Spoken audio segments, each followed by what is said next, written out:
ఎవరికన్నా పెట్టుకో బిఆర్ నాయుడుతో పెట్టుకుంటే మాత్రం మర్యాద ఉండదు. కాంతో గేమ్స్ ఆడద్దు, చాలితే లేచిపోతాయి. ఇప్పటి వరకు ఒక్క చిన్న పొరపాటు కూడా చేయలేదు. అది నేను గర్వంగా చెప్పుకుంటాను.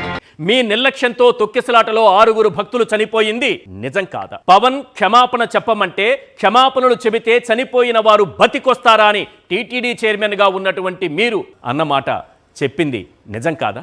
క్వశ్చన్ నెంబర్ 3, బిఆర్ నాయుడు హయాంలో తిరుమలలో దళారుల దందా పెరిగిపోయిన మాట వాస్తవం కాదా? క్వశ్చన్ నెంబర్ 4, మీ చేతగానితనంతో రోజుల తరబడి సామాన్య భక్తులు క్యూ లైన్లలో ఇబ్బందులు పడుతున్నది నిజం కాదా?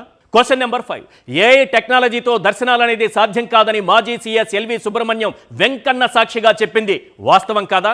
ఆయన మీద ఏ రకంగా వ్యక్తిత్వ హననం చేశారు సార్? దానికి ఆయన్ని ఏ విధంగా ట్రోలింగ్ చేశారు మీరు? Next question number 6, deputy CM Pawan కళ్యాణ్తో దర్శనానికి వెళ్లారనే ఒక అక్కసుతో పూజారికే మెమో ఇప్పించారు. పూజారి పైన కోపం కాదు మనకి, పవన్ కళ్యాణ్ గారి పైన ఉన్నటువంటి కోపం.